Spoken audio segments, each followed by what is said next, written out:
नमस्कार, मैं विशाल Tiwari, astro vastu expert. हर Sunday की तरह इस बार भी आपके लिए लेकर आया हूँ वैदिक बॉक्स Q&A का एपिसोड 4।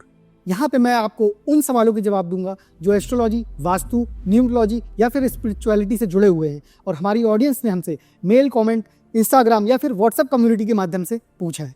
तो चलिए एक एक कर देखते हैं कि आखिर वो सवाल कौन से हैं और उनके जवाब क्या हैं। सबसे पहला सवाल है नितेश जी का, रायपुर से। सर, मेरा अश्विनी नक्षत्र है तो मुझे इसके बारे में कुछ बताएं। ओके नितेश जी, तो जैसा कि आपका अश्विनी नक्षत्र है तो आप ये समझ लीजिए कि ये बहुत ही अच्छा, बहुत ही ऑस्पिशियस नक्षत्र है, क्योंकि अश्विनी कुमार जो हैं ये सूर्यदेव के पुत्र कहलाते हैं और ये अश्विनी कुमार ही हैं जो कि देवताओं के वैद्य कहलाते हैं। मतलब आप समझे कि इनके पास जो स्पेशलिटी है वो ट्रीटमेंट की है। ये लोगों को ठीक कर देते हैं, ये लोगों को हील कर देते हैं। तो जो भी लोग ये नक्षत्र वाले होते हैं उनके लिए डॉक्टर का प्रोफेशन बहुत अच्छा होता है। ऐसे लोग क्योंकि हीलर होते हैं, अगर ये स्पिरिचुअलिटी में भी जाएं और ये मेडिटेशन करें तो इनके अंदर हीलिंग पावर डेवलप होती है।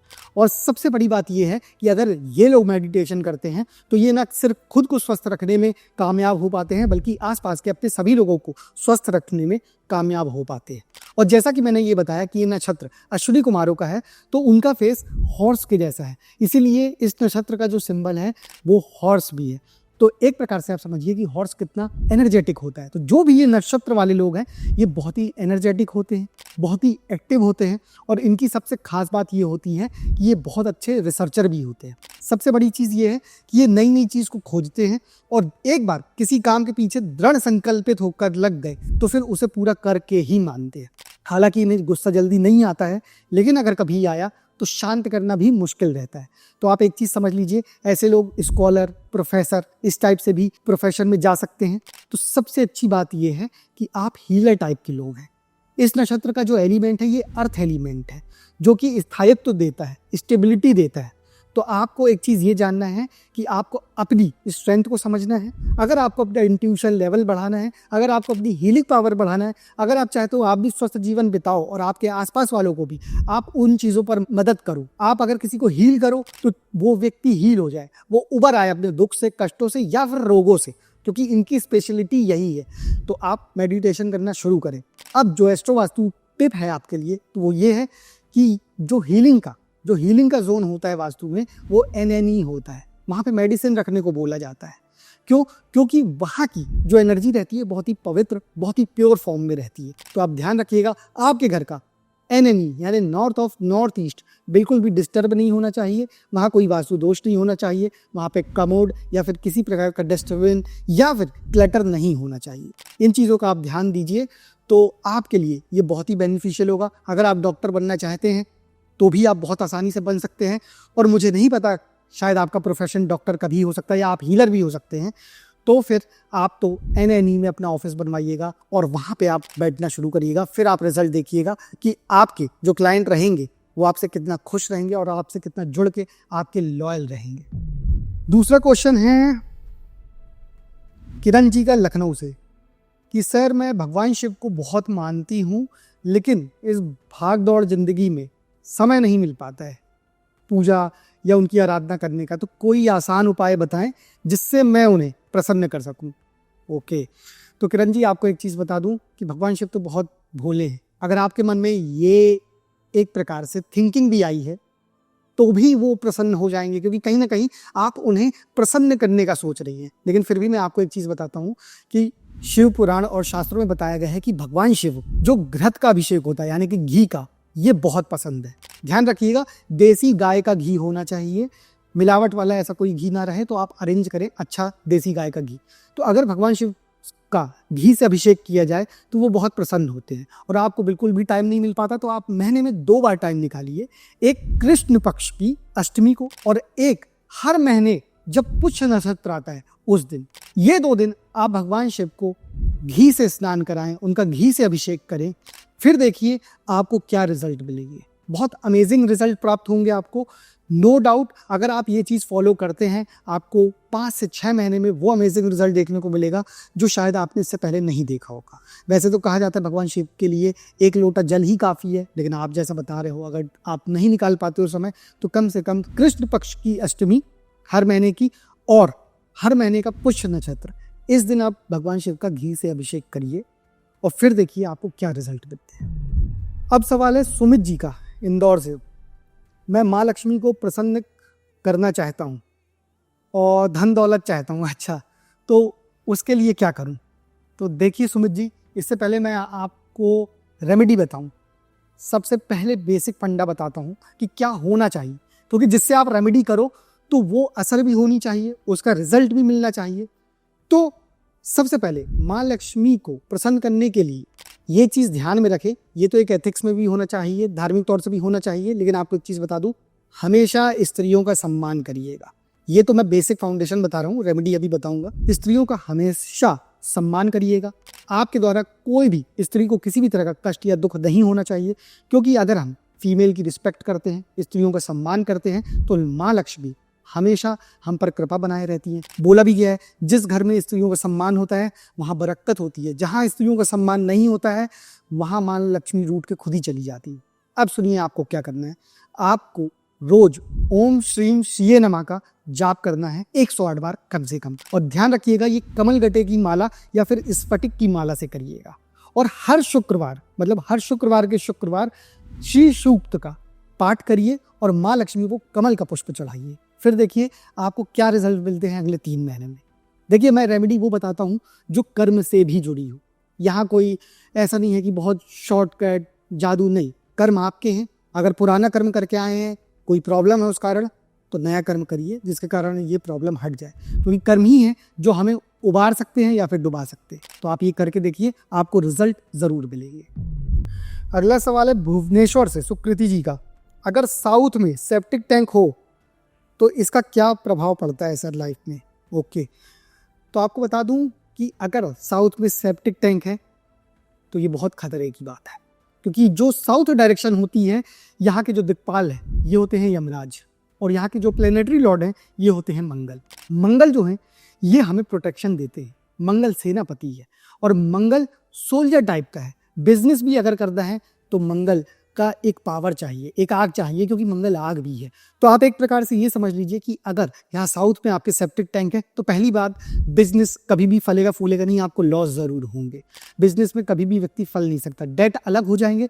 दूसरी चीज़ ये है कि स्थिरता नहीं रहेगी, घर में भी स्थिरता नहीं रहेगी, रिलेशन आपस में घर के लोगों के मेंबर्स के अच्छे नहीं होंगे, लड़ाई झगड़ा ज़्यादा होता होगा। साथ में बोला गया है अगर साउथ या फिर साउथ वेस्ट में किसी भी प्रकार का गड्ढा या सेप्टिक टैंक जैसी चीज़ें हैं तो ये गृह स्वामी के लिए मृत्यु कारक कष्ट भी बना सकता है। मृत्यु भी हो सकती है या मृत्यु तुल्य कष्ट भी हो सकता है। साथ में दुश्मन जो होते हैं, शत्रु, ये भी हावी होते हैं। हावी कैसे? आपको नुकसान पहुंचाने की कोशिश करेंगे। तो आप ये जो साउथ का सेप्टिक टैंक है इसका जल्द से जल्द ट्रीटमेंट कराइए और अपने दुखों और कष्टों से उभरिए, क्योंकि आप ज़रूर ये फेस कर रहे होंगे। अगला सवाल है अक्षय जी का नागपुर से। सर मेरा रियल एस्टेट से जुड़ा बिजनेस है, उसे अगर बहुत तेज़ी से आगे बढ़ाना है तो क्या करें? ठीक है, तो अक्षय जी एक चीज़ ध्यान रखिएगा, आपका रियल एस्टेट से जुड़ा अगर बिजनेस है तो एस्ट्रो वास्तु के पॉइंट ऑफ व्यू से आप कुछ चीज़ें खास ध्यान रखिएगा। सबसे पहले, अगर आपका ऑफिस साउथ डायरेक्शन में नहीं है तो आप साउथ में अपना ऑफिस बनाएं, क्योंकि साउथ में मंगल है, मंगल भूमि पुत्र है। मंगल को इसलिए बॉम्ब भी कहा जाता है, मंगल रियल एस्टेट से जुड़ा हुआ भी है।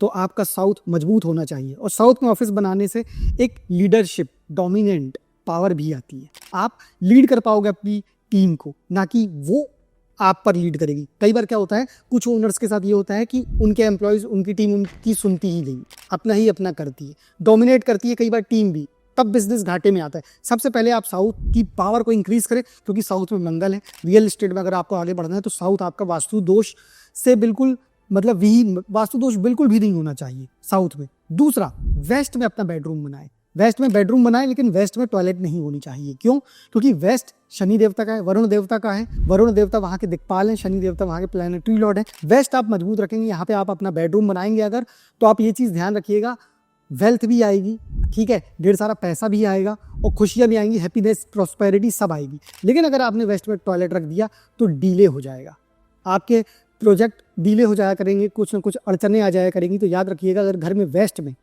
किसी भी प्रकार का वास्तु दोष है, टॉयलेट वगैरह है, तो उसे वहाँ से हटाइए। क्यों? क्योंकि वेस्ट अगर आपका गड़बड़ हुआ तो रियल एस्टेट में डीले नाम की कोई चीज़ नहीं होनी चाहिए, क्योंकि पैसा बहुत ज़्यादा मात्रा में फंसा होता है।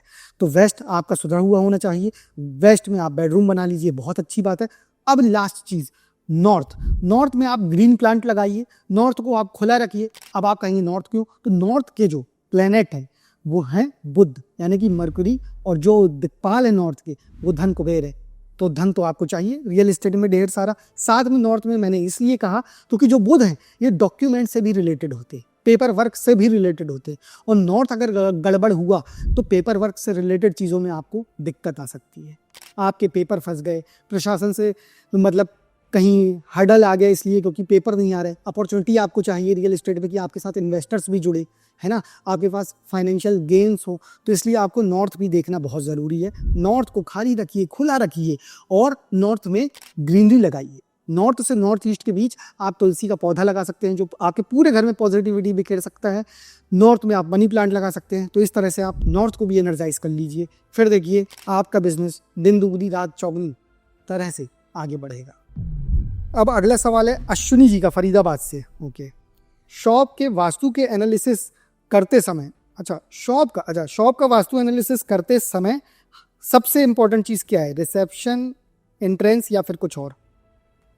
तो देखिए अश्विनी जी बताएं, जब भी हम बिजनेस या कॉर्पोरेट में वास्तु करते हैं तो हम हर चीज़ देखते हैं, एंट्रेंस भी देखते हैं, रिसेप्शन भी देखते हैं। इंटरेस्ट तो इम्पोर्टेंट है ही, क्योंकि वहीं से सबको एंटर होना है, मतलब कि एनर्जी को, चाहे पॉजिटिव हो या नेगेटिव।